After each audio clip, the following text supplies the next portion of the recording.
எல்லோரும் எல்லாமும் பெற வேண்டும், இங்கு இல்லாமை இல்லாத நிலை வேண்டும் என்று அன்னை தமிழகத்தை தரணியிலே தலைநிமிர்த்தி நிற்பதற்காக தன்னையே தந்திட்ட தியாகத்தின் திருவுருவம் தமிழகுல சாமி இதய தெய்வம் புரட்சித் தலைவி அம்மா அவர்களுடைய திருநாமத்திலே கழகப்பணி, மக்கள் பணி, தேர்தல் பணி ஆற்றி வருகிற கழக புரட்சித் தலைவி அம்மா பேரவையினுடைய சார்பில் கழகத்தினுடைய நிரந்தர பொதுச் செயலாளர், சாமானிய முதல்வராக சரித்திரம் படைத்திட்ட, எளிய முதல்வராக இலக்கணம் படைத்திட்ட மாண்புமிகு எதிர்க்கட்சியுடைய தலைவர், வருங்கால முதலமைச்சர், குடிமராமத்து திட்டம் தந்தவர், 7.5% இடஒதுக்கீடை தந்த சமூக நீதி காவலர், 11 மருத்துவக் கல்லூரியை தந்தவர், நேற்றைய தினம் இங்கே இஸ்ரோவுக்கு பூமி பூஜை போடப்பட்டிருக்கிறது, அந்த இஸ்ரோவுக்கு சத்தமில்லாமல் அரசு நிலங்களை வழங்கியவர், புரட்சி தமிழர் ஐயா எடப்பாடியார் பல புரட்சிகளை செய்திருக்கிறார்கள். அவருடைய மேலான ஆணைக்கிணங்க தமிழகம் முழுவதும் இருக்கிற 38 வருவாய் மாவட்டங்களுக்கு உள்ளடக்கி இருக்கிற 82 கழக அமைப்பு ரீதியான மாவட்டங்களிலும் 234 சட்டமன்ற தொகுதிகளிலும் இந்த திண்ணை பிரச்சாரங்கள் வாயிலாக நடைபெற்றுக் கொண்டிருக்கிற திராவிட முன்னேற்ற கழக ஸ்டாலின் திமுக அரசிலே அமைதி பூங்காவாக இருந்த இந்த தமிழகம் அமளி காடாக மாறி இருக்கிறது. சொர்க்க பூமியாக இருந்த தமிழகம் இன்றைக்கு நரகமாக தமிழக மக்களுக்கு இன்றைக்கு இன்னல்களை, துன்பங்களை, துயரங்களை, கண்ணீரை கொடுத்துக் கொண்டிருக்கிறது.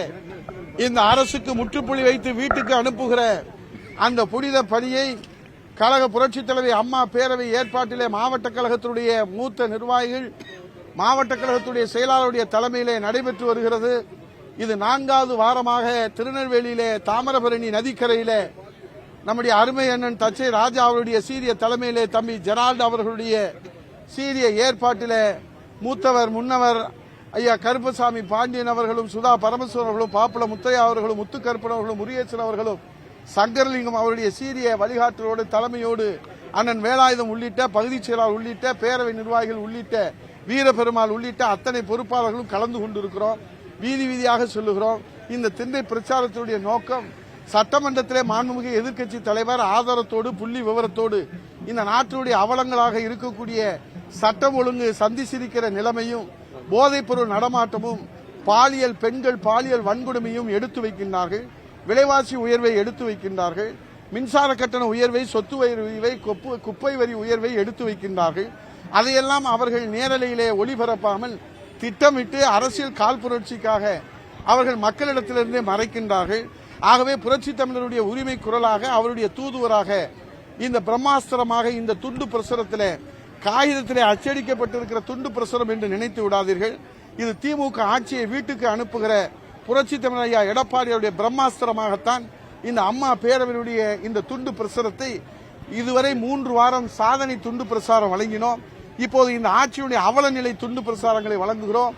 அடுத்த 525 வாக்குறுதிகளில் என்னென்ன வாக்குறுதிகளை நிறைவேற்றவில்லை என்பதை இந்த நாட்டு மக்களுக்கு உண்மையை உலகத்திற்கு உறக்கச் சொல்வதற்காக புறப்படு புரட்சி தமிழர் ஐயா எடப்பாடியுடைய அந்த போர்படை சிப்பாய்கள் தியாகப்படை, அம்மா பேரவை தியாகப்படை இன்றைக்கு புறப்பட்டிருக்கிறது. ஆகவே உண்மையை தோலுரித்து காட்டுகிறோம்.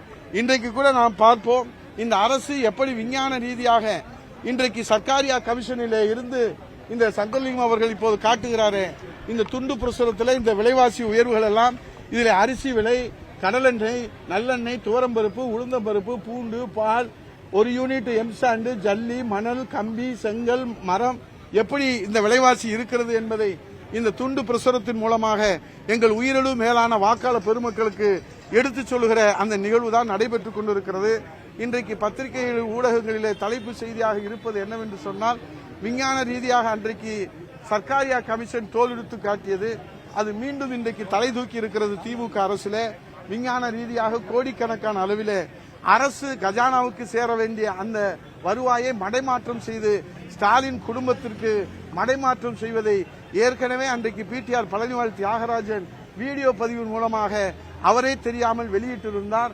அது குறித்து இதுவரை மௌன சாமியாராக, வாய்மூடி மௌனியாக இருக்கிற முத்துவேல் கருணாநிதி ஸ்டாலின் அவர்கள் இப்போது இருக்கக்கூடிய இந்த குற்றச்சாட்டுக்கும் அவர் மௌனமாக இருப்பது, பரம ரகசியமாக இருப்பது, மேலும் சந்தேகத்தை இன்றைக்கு வலிமை ஊட்டுவதாக இருக்கிறது.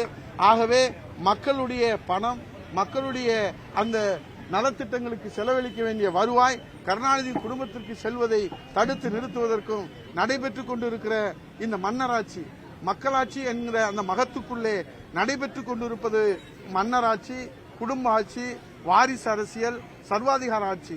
அதை முற்றுப்புள்ளி வைத்து மீண்டும் மக்களாட்சிக்கு மகுடம் சூட்டி புரட்சி தமிழர் எடப்பாடியாருடைய தலைமையிலே இந்த மகத்தான மக்களாட்சி மலரச் செய்வதற்காகத்தான் இங்கே இருக்கக்கூடிய தொண்டர் படை, அம்மாவின் பிள்ளைகள், புரட்சி தமிழர் ஐயா எடப்பாடியுடைய நம்பிக்கைக்குரிய போர்படை தளபதிகள் களத்தில் விட்டிருக்கிறோம். இது வெற்றி வாகை சூடும், அம்மா ஆட்சி மலரும். 234 தொகுதிகளிலும் வெற்றி வாகை சூடுவதற்கு இந்த களப்பணி ராமருக்கு அணில் உதவியதைப் போல அம்மா பேரவை, அம்மாவின் ஆட்சி மலர்வதற்கு அணிலாக இருந்து பணியாற்றி வருகிறது என்பதை தெரிவித்துக் கொள்கிறேன்.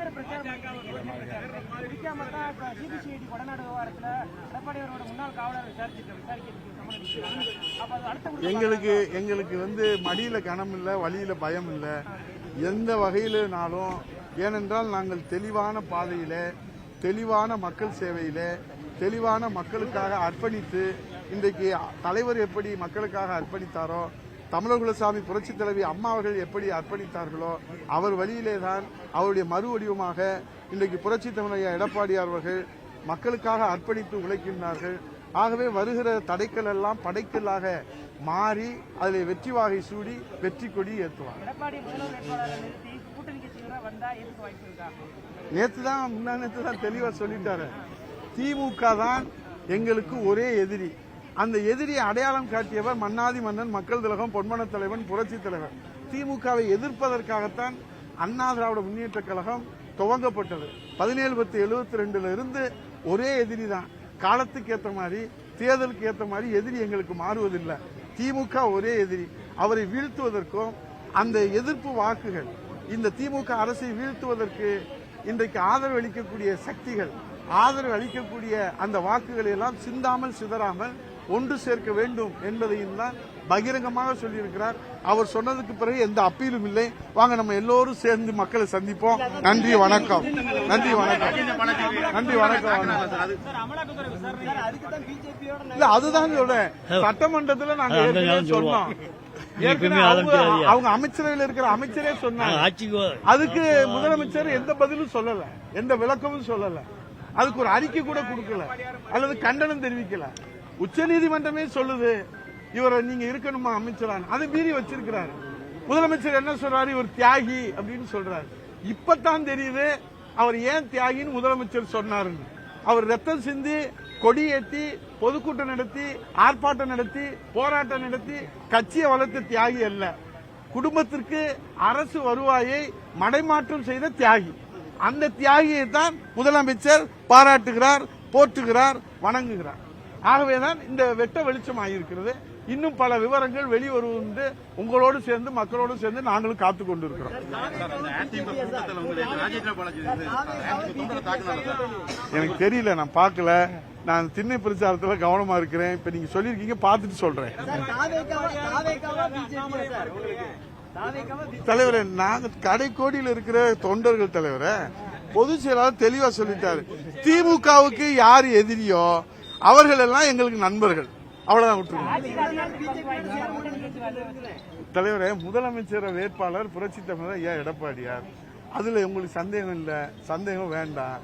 அதனால திமுகவுக்கு யார் எதிரியோ, ஸ்டாலின் குடும்ப ஆட்சியை, சர்வாதிகார ஆட்சியை, மன்னராட்சியை வீட்டுக்கு அனுப்புவதற்கு யார் யாரெல்லாம் தயாராக இருக்கிறார்களோ அவர்கள் எல்லாம் அண்ணா திராவிட முன்னேற்ற கழகத்தினுடைய போர்படை தளபதிகள் உழைத்துக் கொண்டிருக்கிறார்கள். புரட்சி தமிழர் எடப்பாடியோட தலைமையில அவர்களோடு சேர்ந்து கொள்ளலாம். யானைப்படை, குதிரைப்படை, பீரங்கிப்படை, வான்படை, கப்பல் படை, அத்தனை படையிலும் ஒன்னு சேர்ந்துடும். இப்ப சேர்ந்துகிட்டே இருக்கிறாங்க.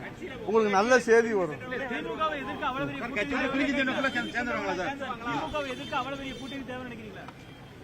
தலைவரே, கூட்டணி யார் கேட்கிறா? தலைவரே, அண்ணாவே பேரறிஞர் பெருந்தகை அண்ணா இந்த தாய் தமிழ்நாட்டு தலைமகன். அவர் தானே இந்த பார்முலா உருவாக்குனாரு. அதுல இருந்து மக்கள் அதுக்கு பழக்கப்பட்டிருக்கிறாங்க. அம்மா தனியா நின்று செஞ்சு கொடுத்தாங்க.